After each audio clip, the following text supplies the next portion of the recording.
Madras, Dr. V. Kalaivani, former principal, Chelamal Women's College. I would also like to extend a warm welcome to Dr. S. Batmavati ma'am, our principal, and Dr. S. Rukmani ma'am, vice principal.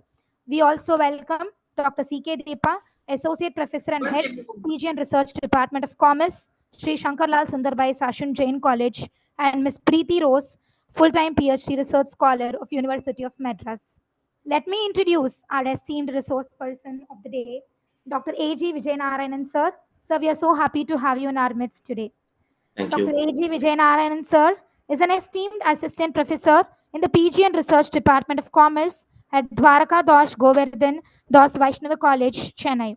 He holds a doctorate in commerce alongside notable qualifications such as MCom, Net and Set in Commerce, Set in Management, and a postgraduate diploma in software statistical analysis. With over 7 years of distinguished teaching experience across the reputed institutions like CMR, Center for Business Studies, Cambridge Institute of Technology, Patrician College of Arts and Science, and Wales Institute of Science and Technology and Advanced Studies Vistas. He has significantly contributed to the commerce education. And yes, a very vital topic, research and publication ethics. So looking forward for a wonderful session, and over to you, sir. Thank you for once again joining with us for the day. Thank you so much. Good evening, everyone. I hope my screen is visible. Yes, sir. Okay. So, good evening once again, everyone. So, I'm happy to be here for the second session on the research and publication ethics. So, I thought today I can briefly speak about the research and publication ethics. Again, by thanking my gurus, my pranams to my gurus, Dr. Arlalan and Dr. Ranganathan sir and Dr. O.R. Krishnaswamy sir. With their blessings, I'm here to share a few thoughts on the research ethics and the publication aspects. See, if you take the higher education today, the UGC says it is it has three components mainly. One is the teaching, the other one is the research, and the other is the extension activities, as we all know. Okay. So endless research is basically definitely it's going to aid our teaching also. And academic research is more important because it helps us to know about the advances which are happening, and it also helps the government to take the policy level decision making. Okay. And we can solve the actual problems which we face in the society. More than that, it gives you the respect in the society, and it also gives you the intellectual joy. Basically speaking, as you progress over a period of time, it really gives you intellectual joy, because my professor used to say that research is a great addiction that you can get addicted for. Okay. So these are some of the importance of research which I wanted to talk about. And when we think about research, for many people, research may they may find it difficult. They find it difficult because of the few problems that we have it. Okay, that's why the research is being stressed on us. The research is being thrusted on us. Instead of doing it passionately, we take research as a problem for us. I have just listed out few problems in doing a research. The first and foremost problem is we don't have a scientific training. There's a lack of scientific training. There is a lack of knowledge on the the doability, the feasibility of the research. Okay. And obviously insufficient interaction. We don't interact much. So this is again one of the platform which is being proposed by the University of Madras. And I again thank the organizers, especially Shanti ma'am, for giving me this opportunity. And we have lack of code of conduct. That's more important. And inadequate assistance, resource constraint. See, many a times we have this resource constraint. Okay, we may lack in the research knowledge, or we may lack in the adequate software may not be available. Okay, but today open source softwares are available. See, I used to say many of the SPSS analysis can be done even in Excel. Okay, and I think now there are many softwares like Jamovi and stuffs like that. Okay, so there are open source software also which is on the rise. Okay, and when it comes to the publishing, obviously it's very high cost, because if you want to publish your paper in Scopus or in any other journal, I think they charge a huge money, which is again a big problem for the research scholars as well as the uh, anyone who does the research. Okay, and time management, this is one of the biggest problem, I would say, because if you take the teachers who are actually into the higher education, they said that, sir, we cannot manage the time. Okay, we have to balance between teaching, our professional other commitments, the other activities, especially most of us will say about the documentation part, and then we have to take care of the domestic commitments, and where is the time for research? Again, time management plays a greater role. Okay, it's about how our passion towards research makes it, we can create time, is what I would say, because I do have my own domestic commitments, I do have my own professional commitments, but then we have to find time to manage and then do the research. Okay, and work life balance and lack of funding, again, this is one of the major problem in social sciences, because if you take life science, you have funding opportunities from various funding agencies like DST, and there are many funding agencies. But if you take the social sciences, I strongly believe we should have more funding agencies. Of course, there are some private funding agencies like Tata Institute of Social Sciences and stuff like that. But then comparatively, the social science funding is comparatively lesser than the life science. I do agree with it. And obviously the work pressure. Okay, so these are some of the problems in doing the research. And now my agenda goes like this. I thought about speaking what is research ethics, and then I'll go with this FPP, which is in research misconducts and other things. Okay. Now, there are certain guidelines which are responsible for the conduct of research. There are certain principles or guidelines which we need to follow for the ethical research. Okay. See, I used to say this to my research scholars a few days back. When my professor was doing research and my professor's professor was doing his or her research, okay, there is no concept of this research ethics, because it is integrated, or it is an integral part of a research. Okay, but now, since because of pressure, since because of other factors which influence our research, okay, we are many of us resort to unethical practices. So now the UGC has made mandate that it has to, every research scholar has to undergo a research ethics paper. Okay, and this research ethics is based on certain principles which I would like to say quickly. The first one and the foremost one which I would say is honesty. Okay, be honest, not to others but at least to yourself.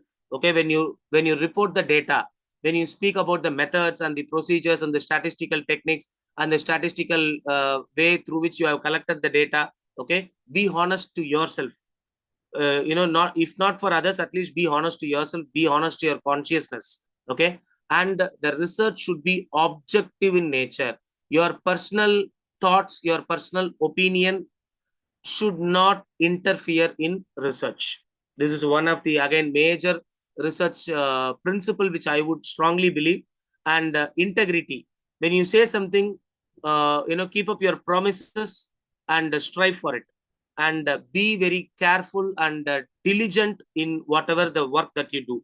Okay, critically examine your work, and be ready to accept the criticism, the positive criticism, whatever that comes in your way, and be open. That's what I was saying about share your data results, have a discussion with your guide, have a discussion with the DC members, and have a discussion with the experts who can give us a good suggestion, a positive suggestion. Okay, a positive criticism. Okay, which we can grow further. And a responsible mentoring, obviously we need to mentor. That is one of the, again, basic principle. And confidentiality, protect the confidential communications, especially this comes when you collect the data from the respondents. Okay, you should not share that personal records to anyone. Okay, This is more applicable in medical sciences, wherein the data will be collected from the patients, okay, and the data should not be shared at any point of time. And competency, this is again one of the prime principle which I would say, improve or equip that competency of doing the research, learn statistics, learn English, okay, and start writing, okay. The competence should grow. When your competence grows, then you will do the research in more ethical manner, okay. And again, that is an added advantage for you, okay. And be responsible when you publish paper. Don't publish the same paper twice in different journals, okay. Avoid the duplicate publication, because that seriously damage your reputation. And non-discrimination, again, this is a very sincere, and it's a most utmost point. uh, Avoid discrimination on the basis of gender, race, ethnicity, okay, and legality. Whenever you do a research, make sure that the legal procedures are kept at right place. Know about the institutional policies, governmental policies about the research, and then do it accordingly. And the respect for intellectual property, the patent, copyrights, and other things, okay. So this is the main important point which I will be discussing in the upcoming slides. So never ever plagiarize, okay. That's more important. And finally, this is more applicable for a life science. So when you collect it, the data from the animal, okay, so show at least proper respect and the care for the animals when you use it, okay. This is more important, and this is a separate paper that they study in the life science, okay. So these are some of the basic principles which research ethics should always maintain, okay. And based on this, the UGC, in its 543rd meeting, they have come up with RPE paper, that is Research and Publication Ethics paper. Now it is a mandatory paper for all the PhD research, those who do the research, okay, those who pursue the research. This has become a mandatory Research and Publication Ethics.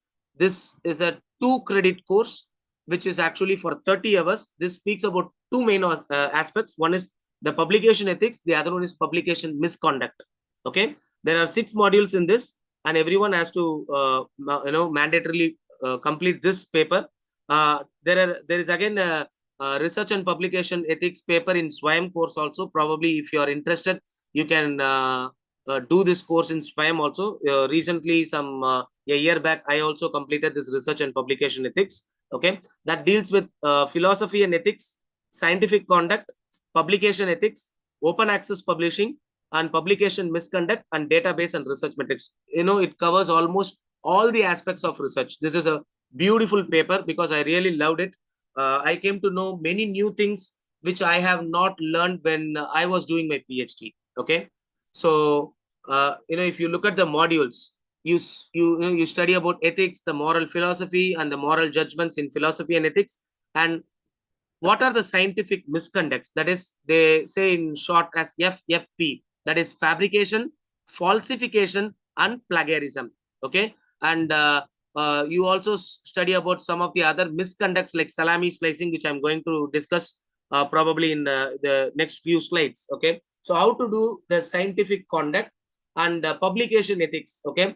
There are certain publication ethics practices, okay, and there are certain guidelines like COPE, WAM, and CSE.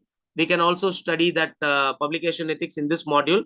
And open access publishing is where we can find this Sherpa software kind of a thing. And it's the other publishing metrics like Scopus and UGC CAR. And now there is a there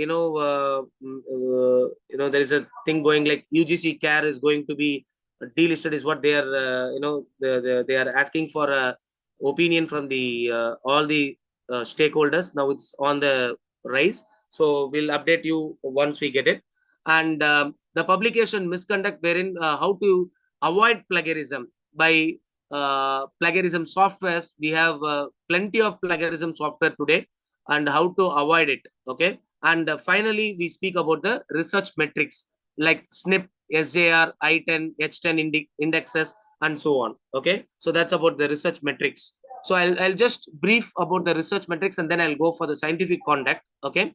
So if you take the research metrics, if you take the Scopus paper, they will come up with this metrics called SNP, SNIP, that is source normalized impact per paper.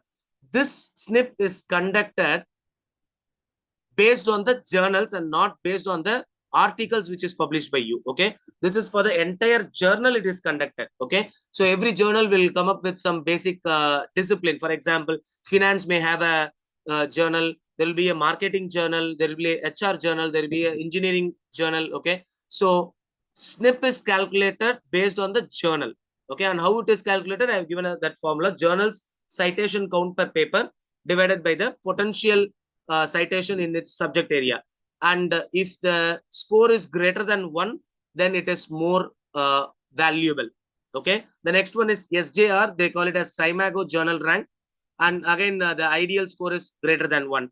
And impact per publication, that is based on your publication and not based on the journal. It is based on the articles. Okay. So the number of citation given in its present year to publication in past 3 years and divided by the total number of publication in the past 3 years. And if your IPP value, that is impact per publication, is less than 1, then it is average. If it is somewhere between 1 to 3, then it is good. If it is more than 10, then it is a remarkable achievement that anyone can get in. And again, H index, in H index, this is a very important index. If your H index is 20, again, that's a big number actually, I would say. We can call them as a successful scientist. And if it is like around 40, then you have got an outstanding.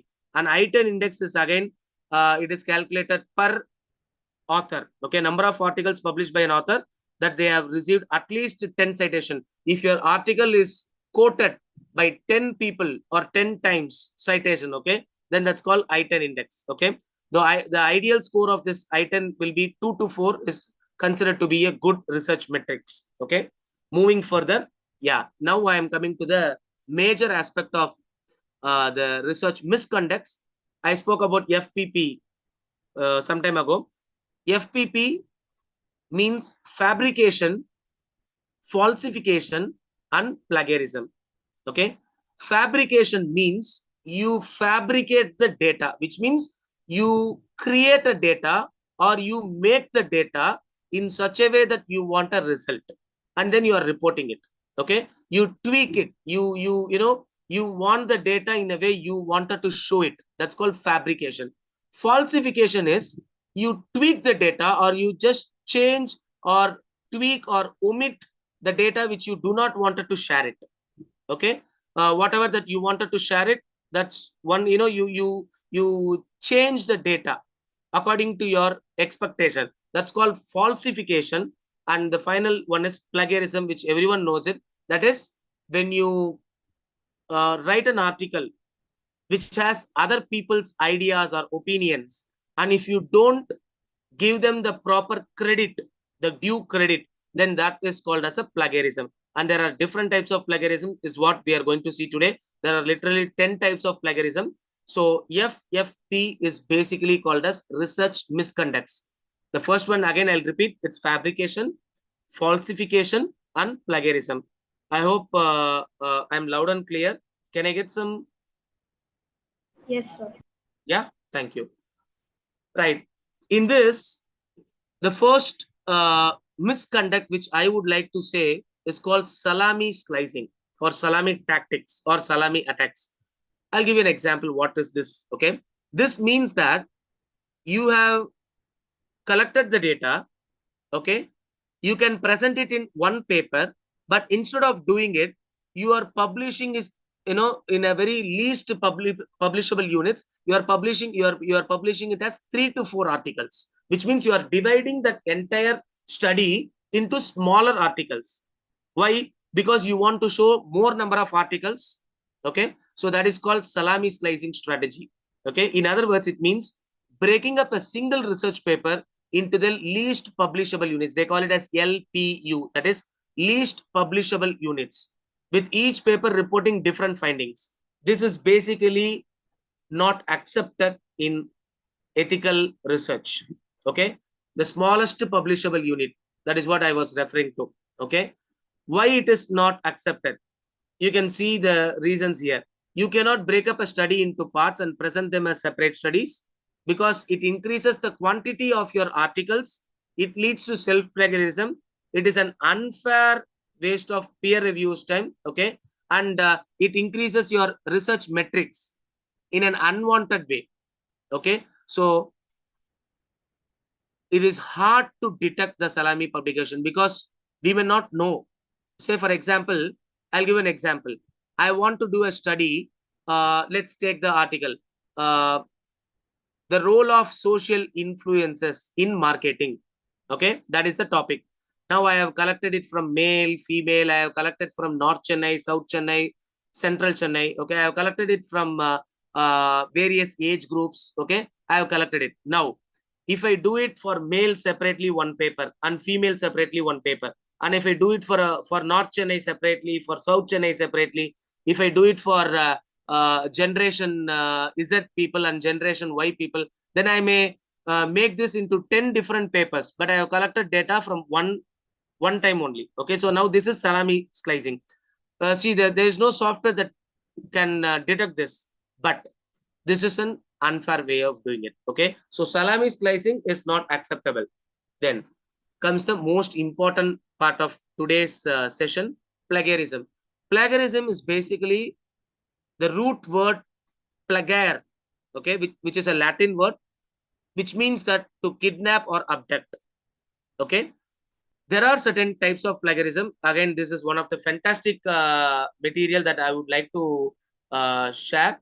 You know, I have given the source wherever it is possible. Okay, I want you to read this material by Dr. Somasundaram, which is a very recent one.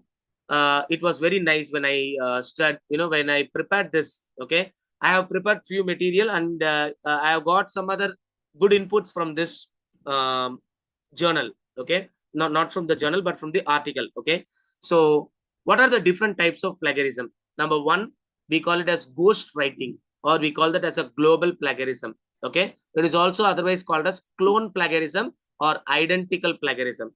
The second one is called paraphrasing plagiarism, which is the otherwise called as hybrid plagiarism. And the third one is called direct plagiarism or verbatim plagiarism, or it is also called as control C, which means cut and paste. Okay, that's called verbatim plagiarism. And the fourth one is called mosaic plagiarism, or it's called potluck paper. The other name for this is remix plagiarism. And the fifth one is self-plagiarism. And the sixth one is incorrect citation. And the seventh, accidental plagiarism, or we call it as retweet plagiarism. And the next one is aggregator plagiarism. And find and replace, control F and control R, okay? Find and replace plagiarism. And final one is called as mashup plagiarism. There are different types of plagiarism. Don't worry, I'm going to explain this in detail by giving some examples, okay? Let's look at one after the other. Now, let me give it in small, brief about each one. Ghostwriting means you present an entire text which was done by someone else, but as if your own work. That's what we call it as ghostwriting. Okay, many may agree to disagree with me, but today, if you see, writing a research article or writing a research thesis, we outsource everything. We outsource everything. Okay, somebody does it for money. Okay, and we take that content and we give our name in that. Okay, so that is again an example for ghostwriting. Okay, or global plagiarism. Okay, which means someone else will do it and we will purchase it and then we will claim it as our own work. That's called as ghostwriting or global plagiarism. The second one is called as paraphrasing plagiarism, which means that we rephrase someone else's work, but we don't give the citation or the due credit to someone else. Then what happens? It looks like as if we have given some idea. No, it is not our idea. It was someone's idea, but we have rephrased it. We have reworded it actually. Okay. And if you have not given the citation, then that leads to paraphrasing plagiarism. And the third one is called verbatim, which means we cut and paste it. Okay. And we don't give the citation. There will be an article somewhere, and we will copy some 5 lines or 10 lines, and then we use it in our study without mentioning or without the citation. Even if we do it, then that with the citation, I would say that is wrong, because we have to rephrase it, and then again with proper due citation we have to give it. Okay, so verbatim is not allowed in any article or research thesis as such. Okay, we should write it in our words only. If it is a definition kind of a stuff, then probably we can give within the quotes, and then we can we can give the citation. That is acceptable. The definitions, that is acceptable. If there are few terminologies, that is acceptable. But for other things, we are not supposed to do it verbatimly. Okay, the next one is called potluck plagiarism or mosaic plagiarism, which means that we compile from various sources and we don't give citation.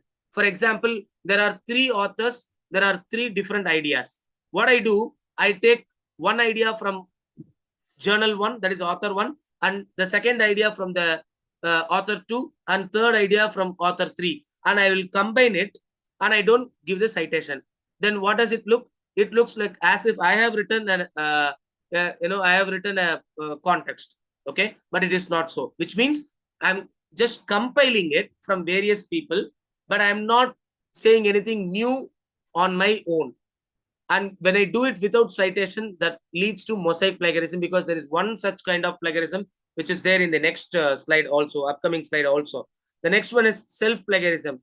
Few years back, self-plagiarism was not considered that important, because you can quote your own past work and you can claim as if the metrics is the metrics might have increased. But today they say that self-plagiarism is wrong. Okay, which means that if you are using your own previous articles or journals, okay, then that is not acceptable. That is called as self-plagiarism. Okay, then the next one is incorrect citation, which means that you are giving citation but not the complete information. For example, if a journal has got 4 or 5 authors, we should mention all the authors in the reference, in the bibliography. Okay, failing which, it leads to incorrect citation. Even incorrect citation is considered as plagiarism only. Okay, then the next one is accidental plagiarism, which means, see, now plagiarism is of 2 types. One is intentionally doing it, the other one is unintentionally doing it. All these plagiarism which we have been seeing so far is an intentional, which means you know it purposefully and you are doing it purposefully. But this accidental plagiarism is basically a unintentional plagiarism, which means you are coming up with your own idea. Okay, if someone has already given that idea, okay, if someone has already given that idea and you have not referred that somewhere, okay, then that is called accidental plagiarism. So you must take advantage. Can people go on mute, please? Thank you. So in accidental plagiarism, we must ensure that our opinion, if it is already said by someone else or not. Okay, so due care must be taken before we make a point in our research article. And the next one is called aggregator plagiarism. This is again which includes proper citation to source, but it has got no original work. This is in very much in line with that potluck or mosaic plagiarism, as I said. Okay, you are just compiling it, you are just compiling the opinions of other people, but your own, what is that you are coming to say? Okay, what is that you are trying to put forth? That is actually missing. So if it's just a compilation of different people, even if it is mentioned, even if the citation is given, that is again, that is not a original research work, that is again a plagiarism only, even if you give proper citation. Because the research article should be the combination of various opinions, but at the end we should say what is our final opinion, what is that you are intended to say. If it doesn't have it, then it is called as aggregator plagiarism. And the next one is find and replace, which means you copy paste the same and you replace only the keywords. That's what we call it as a find and replace plagiarism.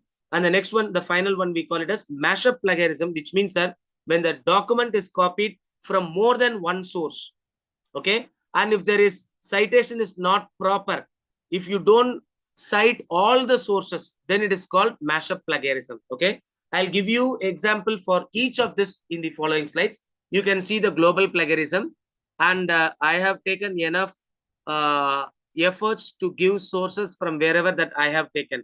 Okay, because when I speak about plagiarism, I should also follow it. Okay, so in global plagiarism, you can see some examples. So ghostwriting, a student submits a research paper which is written by someone, sorry, and takes the entire credit for it.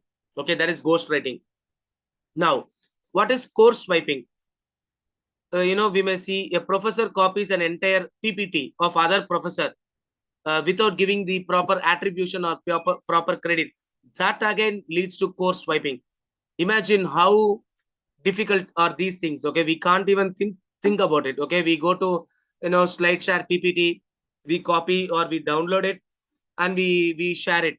Okay, but we don't give the due credit. Even that they call it as a plagiarism. Okay, and website content scrapping. If you take the blog post or even the article or even a YouTube channel, even if you copy the format, the video style, that again they call it as a global plagiarism if you don't give the due credit. Okay, and these are some of the examples for global plagiarism. And look at the second one, paraphrasing plagiarism. You can see it here. This is the original text and you can see it here. A likely reason, instead of explanation, they